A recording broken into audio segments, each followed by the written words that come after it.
I hope you are enjoying this stipend to salary series.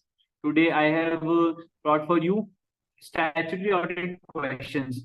So please watch the video till end and do like the video and please subscribe to my channel. Let's start with the questions. So in this, I want to point out that I have not covered R2R and P2P and H2R processes here. I will cover these points in internal audit, and rest questions are covered here. Right. So starting with first question, which is what is the materiality level and how would you set it for the particular benchmark? This is the question, and answer can be like for setting the materiality, because you have read that materiality we need to follow throughout the audit. So how that materiality is set, we are going to cover that portion. So answer to this question is like firstly we need to determine the appropriate benchmark, means किसके against में materiality set करनी है. So benchmark is total revenue for the profit oriented units and total assets for the asset intensive businesses, means for revenue items and expenses it is your like total revenue or sales, or it can be net profit before tax, and for the assets and liabilities it is total assets, setting the materiality basically. And we can set benchmark as equity or net assets for the entities where the equity is very important, and total expenses for the not-for-profit organizations. So like this, we set the benchmark for different types of entities. Now, so you have to answer based on which entity this question is asked, right? So based on that entity, you have to set a benchmark. Then you have to apply the percentage to that benchmark. Then you need to consider some qualitative factors like nature of entity and presence of unusual transactions which is there, or significant events which is there, some legal and regulatory requirements. So based on that also we consider the materiality. And now finally we have to set the performance materiality. You know that what is performance materiality? It is the risk that it is to correct the risk that the aggregate of uncorrected or undetected misstatements exceeds the materiality for the financial statement as a whole. So we set the performance materiality at less than materiality. What less? 50% to 75% of overall materiality level. Okay. Now moving to next question. They ask that how will you audit the different items which is there, like sales, purchase, creditors, fixed assets, etc. So I have covered line-wise items that how to audit these items and what answer we can say and when we are asked these questions. So first is like sales. For verification of sale, we can check the sales invoices and we can match the sale with the delivery notes and your like e-invoice which is there, or e-way bill is there, or customers orders, right?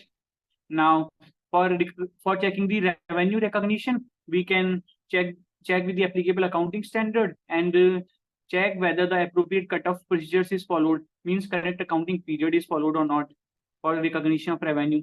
And then checking the confirmation. In this confirmation we check the existence of sales. So what do we check here?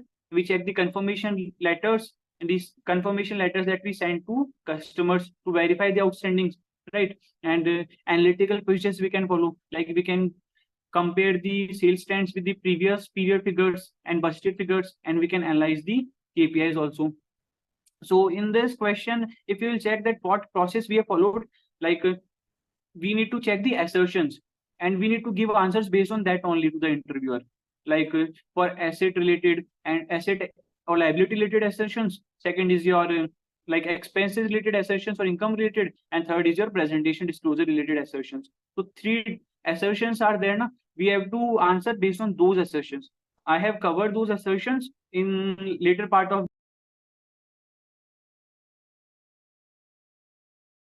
Make sure that you answer all these types of questions based on your assertions and learn those assertions so that you can answer based on that.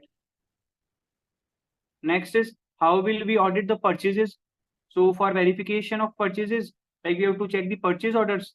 So we have to check the authorization of purchase orders and accuracy. Then we have to match the purchase orders with the goods received, right? And we have to check whether the procedure regarding inviting of quotations, all these procedures have been followed or not. Second is cutoff procedures. So we would ensure that purchases are recorded in the correct accounting period, right?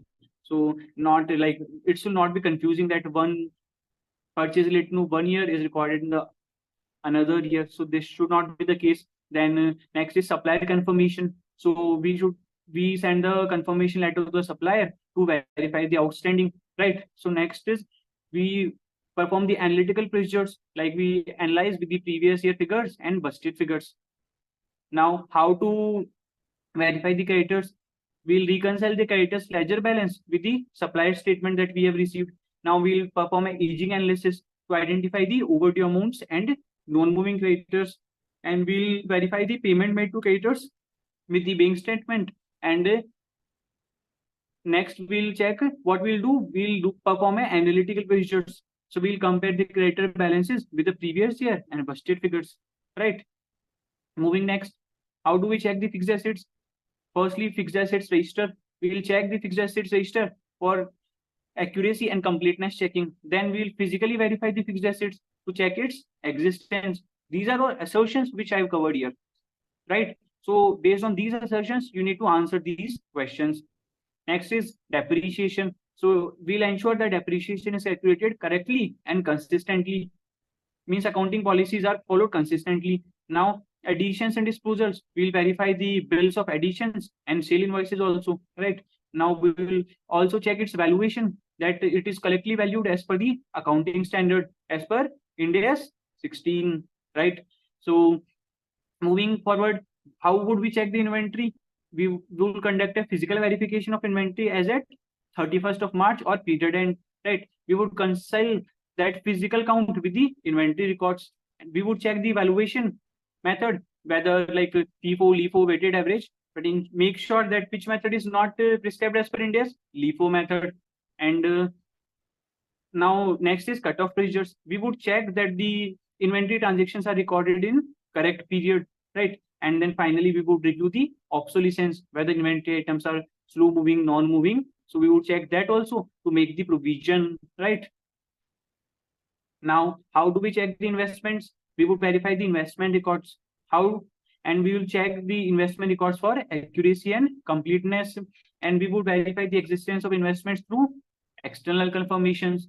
Then how would we check valuation? And as per the prescribed accounting standard, like we would check which method it is measured, FVTPL, FVOCI, or FVOCI means reclassifiable, non-reclassifiable, or amortized cost method. So we would ensure that also.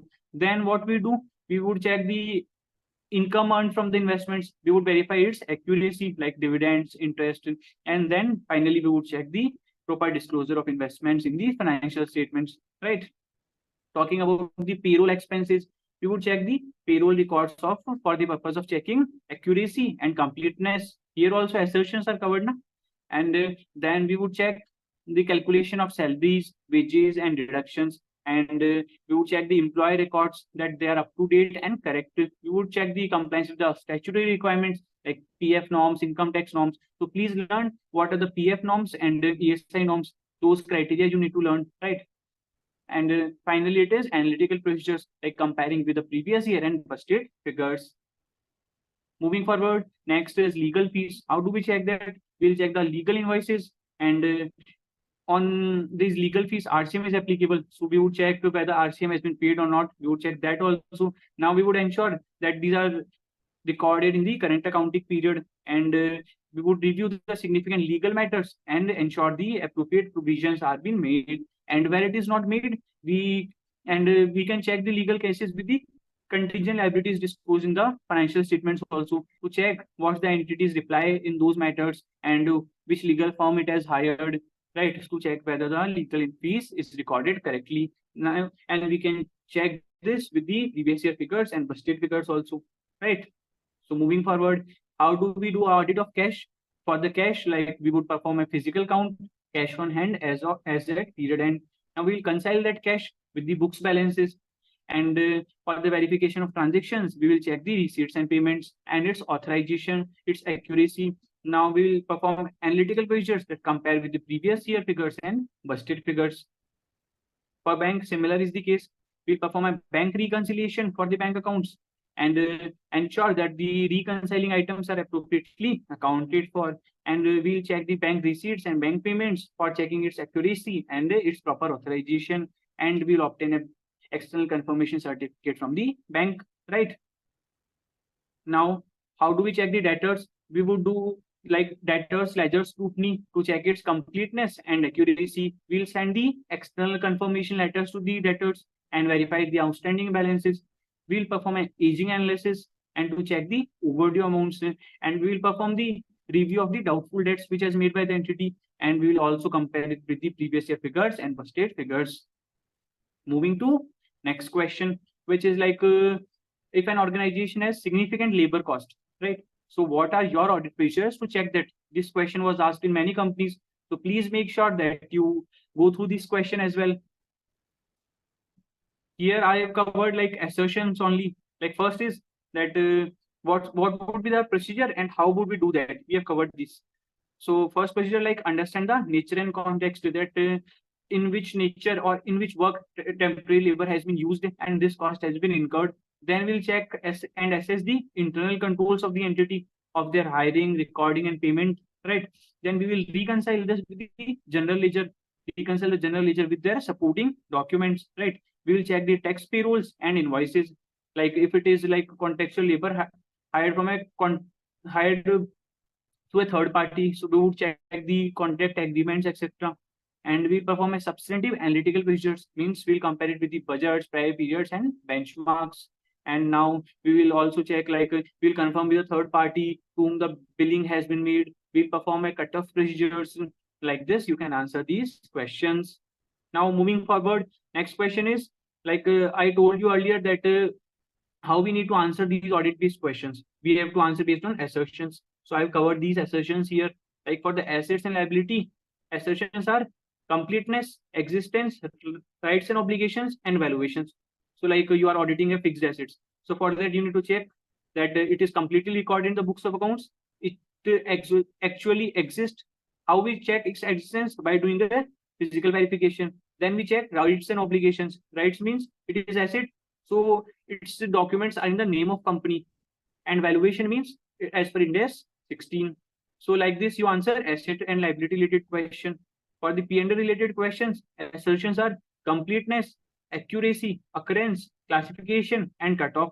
Like in this example of a labor cost, completeness denotes that labor cost for the all the period is included, right? Labor cost recording is complete. Firstly, completeness is labor cost recording is complete. Second, accuracy means all the amounts are matched with the supporting documents. Third, occurrence means actually the labor has performed the work in the organization. Fourth is classification, means these are classified in the like other cost. If and if these are like permanent labors of the company, then in the employee benefit expenses. Then we would check the cutoff procedures, that these are recorded in the correct accounting period, right?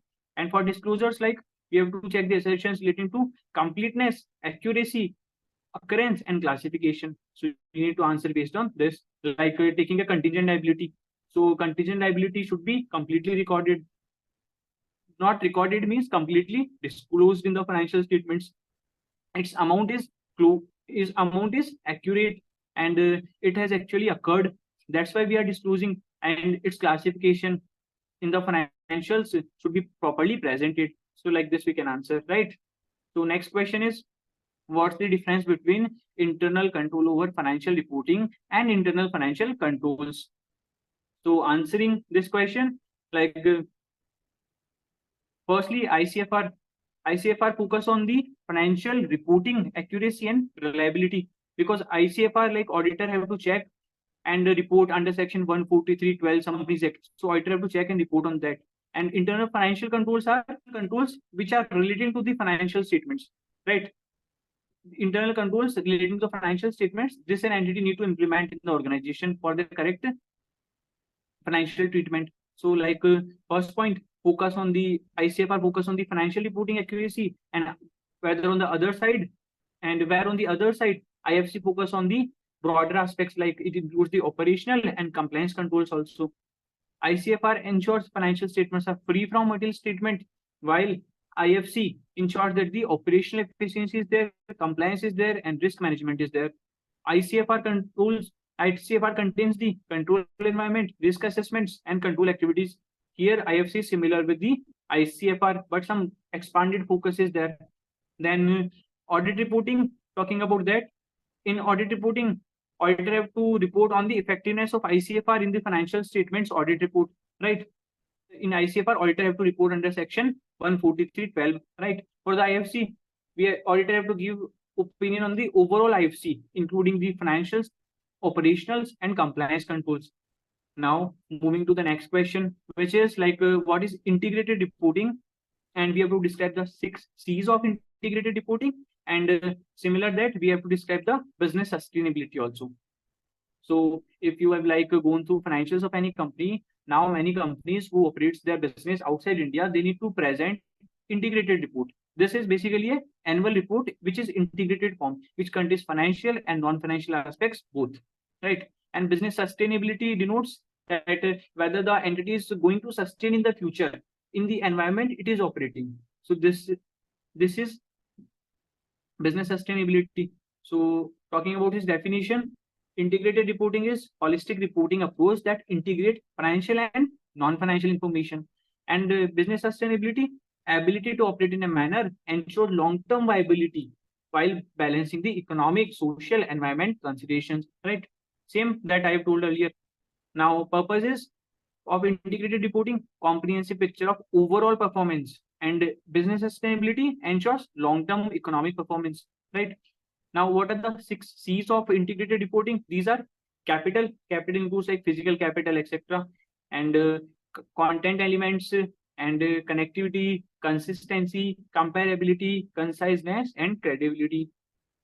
Now, 9 principles of business sustainability is ethics, governance, innovation technology, financial return, employee engagement, community involvement, like etc. So what you need to do, like you have to like familiar yourself with this concept, and if they would ask, then you can tell 2-3 points and that would suffice, right? Next point is, what is ESG norms? Because these are important nowadays. ESG denotes environment, social, and governance. So what is environment here? We have to entity have to report on climate change, natural resources, pollution and wastage, and environmental opportunities, right? And on social, it has to report on human capital, product liability, stakeholder opposition, and social opportunities. And in governance, it has to report on corporate governance and corporate behavior, right? Now, next question is data analytics techniques which can be used in audit. They have straight away asked this question. So answers are like ACL, Power BI, Caseware. And if they will ask that, are you familiar with that? Then you can mention that, sir, I am currently pursuing Power BI, if you are actually pursuing that, right? Now moving to the schedule 3 questions which they ask in statutory audit, right, profile. So this is like, firstly, round of provisions. In round of provisions, it is not necessary that you should show decimals, right? And what is the provision? If your total income is less than 100 crore rupees, figures can be rounded to nearest hundreds, thousands, lakhs, and millions. And if it is greater than equal to 100 crore, figure to be rounded to near lakhs, millions, and crores, right? Now, as per me, you need to go through all the Schedule 3 Division 2 rules which is there in your FR, right? So please go through it so that you would gain a better insight that how these financial statements are presented, what are the line items, and where we need to show these items. So please revise those. Now, next question is that we have to show we have to tell some examples of the OCI items that is reclassifiable to P&L and non-reclassifiable to P&L, right? So examples are like non-reclassifiable to P&L, revenue surplus on PP, actual gain loss on defined benefit plans, fair value changes on equity instruments designated at FPOCI, and changes in on credit risk of financial liabilities. So these are not reclassifiable. Now, what can be reclassified? First is FCTR, foreign currency translation reserve. Second is effective portion of cash flow hedges. Third is gain loss on the available for sale financial assets. And fourth is fair value changes in debt instruments recognized at OCI, right? Now, talking about the CARO related questions. These questions are like, first question, which companies are not required to comply with CARO? So answer may be like OPC company, What is OPC company? That is only one person as a member. Second is small company. Third is banking company as per Banking Regulation Act. Fourth is insurance company, Insurance Act. Fifth is Section 8 companies, means NPOs. And sixth is your private limited companies. So which private limited company is not required? Which is not a holding and subsidiary of public company. It's paid up share capital and reserves surplus less than equal to 1 crore. Total borrowings less than equal to 1 crore. And total revenue less than equal to 10 crores. So if it is compliant with all these conditions, it is not required to follow the CARO reporting, right? Means its auditor is not required to follow the CARO reporting and it is not applicable to that, right? Now, second point relating to CARO is that my suggestion is that you have to review all the points of CARO, because they ask a situational question in which you have to reply from the CARO points which you recall or remember at that time. So like I mentioned example in like third point, which is like if there is a non-payment of debt by a company, then where in the financial statements can details of such non-payment be found? So what you able to recall? It is, my friends, it is clause 3 of the CARO 2020, in which you can get this information. So you have to answer like this. So firstly, you need to recall all the provisions and revise those provisions of CARO, and then you will be able to answer. So I have told you two things you need to revise other than this video. Firstly, your CARO provisions. Secondly, your Schedule 3 Division 2 provisions and its format. Right. Now, moving to final portion, which is tax audit related questions. These questions are also asked in the statutory audit profile. So like first is how the depreciation is calculated according to income tax books. So as per income tax, which method? WDV method is there, but for some like power units, SLM method is also there. So we have to primarily say that sir, WDV method is there, right? And how the WDV method is followed? We have to identify the block, then we have to determine the opening WDV, then we have to add the additions and deduct the sales, and then we arrive at the closing WDV. We have to calculate the depreciation, additional depreciation on that, and based on keeping in mind whether full depreciation would be there or half depreciation would be there, right? Now we have to compare this calculation with the calculation in normal books. So first, like difference points are: first, primary method in income tax, WDV; normal books, SLM or WDV. What are the depreciation rates in income tax specified by the income tax rules, and in normal books we have to assume the life of asset and calculate the rate based on that life and residual value. So additions, we have to add in block in income tax, and depreciation is calculated separately for these blocks, right? Depreciation calculated separately as per normal books. Now half full depreciation. So you have to, like for half full depreciation, you can check these statements like for the half full depreciation. So for the half and full depreciation, and like 180 days criteria is there in income tax, but it is not there in normal books, etc. So like this, you can answer this question. Now moving to next question, that according to clause 26, which amounts are required to, which of these amounts, if debited, like required to be debited to P&L, and if not debited, then auditor need to disclose. These items are like, sorry, talking about clause 26, as per this clause, and if these items are debited to P&L, then auditor have to disclose. So what are these items? Capital expenses, personal expenses, advertisement expenses, club, and penalties and fines of violation of law, right? Next is like what are the expenses which are allowed on payment basis only as per Income Tax Act, as it is as per section 43B. These items are like, and these items are tax, duty, cess, fees, bonus, commission, railway fare, interest on loan, leave encashment, etc. So if they are paid till the due date of return of income, remember, till the due date of return of income, only then it is allowed. And for the sums due to MSME, if it is paid within 45 days or contextual period, whichever is earlier, then only it is allowed, else it is not allowed, right? So please do remember this thing. Now next is, what's the due date of a tax audit and income tax return? So 31st July is for individual HUF and non-audit cases. 30th September is for tax audit. 31st October is for ITR filing of the entities requiring tax audit, and 30th November for ITR filing for the entities requiring transfer pricing audit, right?